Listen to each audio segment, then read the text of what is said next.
اس وقت یشوا نے روبنیوں اور جدیوں اور منسی کے آدھے قبیلہ کو بلا کر ان سے کہا کہ سب کچھ جو خداوند کے بندہ موسیٰ نے تم کو فرمایا تم نے مانا، اور جو کچھ میں نے تم کو حکم دیا اس میں تم نے میری بات مانی۔ تم نے اپنے بھائیوں کو اس مدت میں آج کے دن تک نہیں چھوڑا، بلکہ خداوند اپنے خدا کے حکم کی تاکید پر عمل کیا، اور اب خداوند تمہارے خدا نے تمہارے بھائیوں کو جیسا اس نے ان سے کہا تھا آرام بخشا ہے۔ سو تم اب لوٹ کر اپنے اپنے ڈیرے کو اپنی میراثی سرزمین میں جو خداوند کے بندہ موسیٰ نے یردن کے اس پار تم کو دی ہے چلے جاؤ۔ فقط اس فرمان اور شرع پر عمل کرنے کی نہایت احتیاط رکھنا جس کا حکم خداوند کے بندہ موسیٰ نے تم کو دیا، کہ تم خداوند اپنے خدا سے محبت رکھو اور اس کی سب راہوں پر چلو اور اس کے حکموں کو مانو اور اس سے لپٹے رہو، اور اپنے سارے دل اور اپنی ساری جان سے اس کی بندگی کرو۔ اور یشوا نے برکت دے کر ان کو رخصت کیا، اور وہ اپنے اپنے ڈیرے کو چلے گئے۔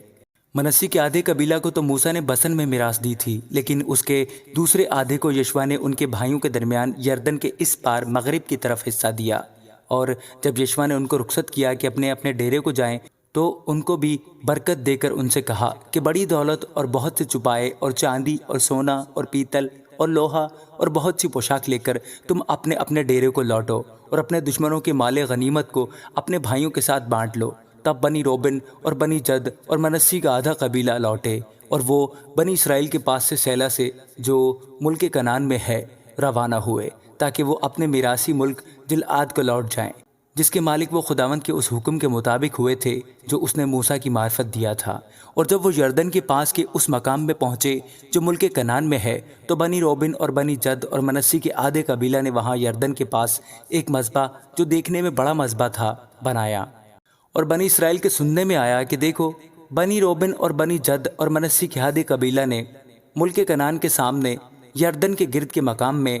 اس رخ پر جو بنی اسرائیل کا ہے ایک مذبح بنایا ہے۔ جب بنی اسرائیل نے یہ سنا تو بنی اسرائیل کی ساری جماعت سیلا میں فراہم ہوئی تاکہ ان پر چڑھ جائے اور لڑے۔ اور بنی روبن نے الیعزر کاہن کے بیٹے فنہاس کو بنی روبن اور بنی جد اور منسی کے آدھے قبیلہ کے پاس جو ملک جلاد میں تھے بھیجا، اور بنی اسرائیل کے قبیلوں سے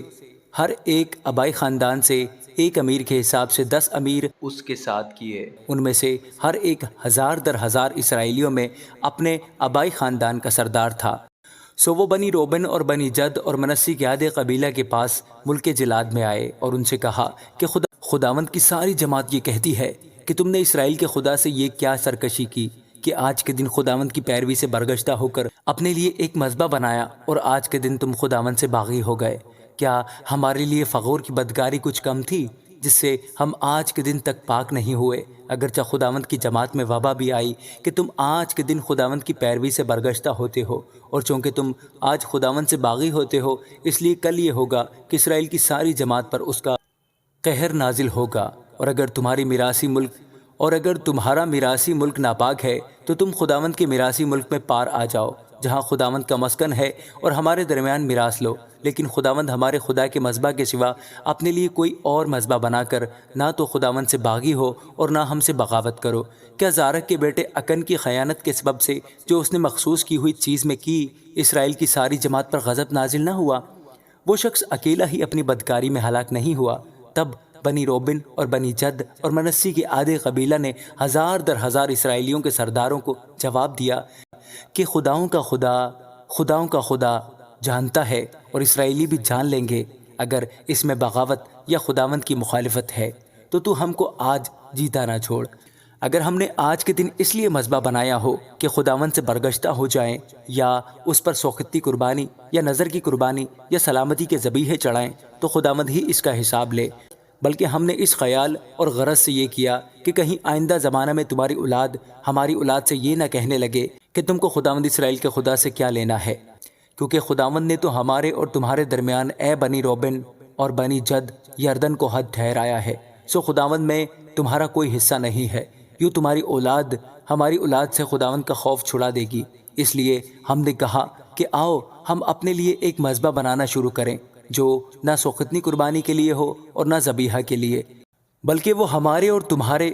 اور ہمارے بعد ہماری نسلوں کے درمیان گواہ ٹھہرے، تاکہ ہم خداوند کے حضور اس کی عبادت اپنی سوختنی قربانیوں اور اپنے ذبیحوں اور سلامتی کی ہدیوں سے کریں، اور آئندہ زمانہ میں تمہاری اولاد ہماری اولاد سے کہنے نہ پائے کہ خداوند میں تمہارا کوئی حصہ نہیں۔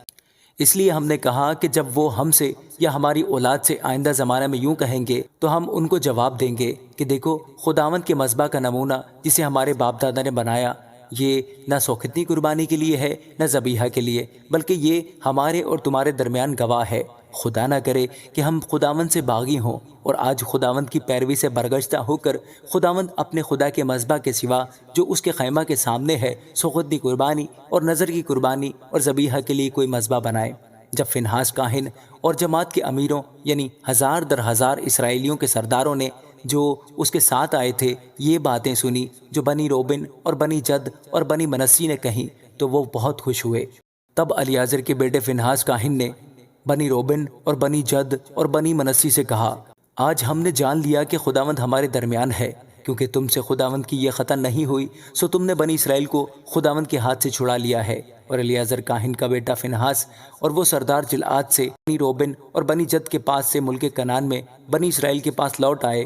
اور ان کو یہ ماجرا سنایا۔ تب بنی اسرائیل اس بات سے خوش ہوئے اور بنی اسرائیل نے خدا کی حمد کی اور پھر جنگ کے لیے ان پر چڑھائی کرنے اور اس ملک کو تباہ کرنے کا نام نہ لیا جس میں بنی روبن اور بنی جد رہتے تھے۔ تب بنی روبن اور بنی جد نے اس مذبح کا نام عید یہ کہہ کر رکھا کہ وہ ہمارے درمیان گواہ ہے کہ یہوہ خدا ہے۔ آمین۔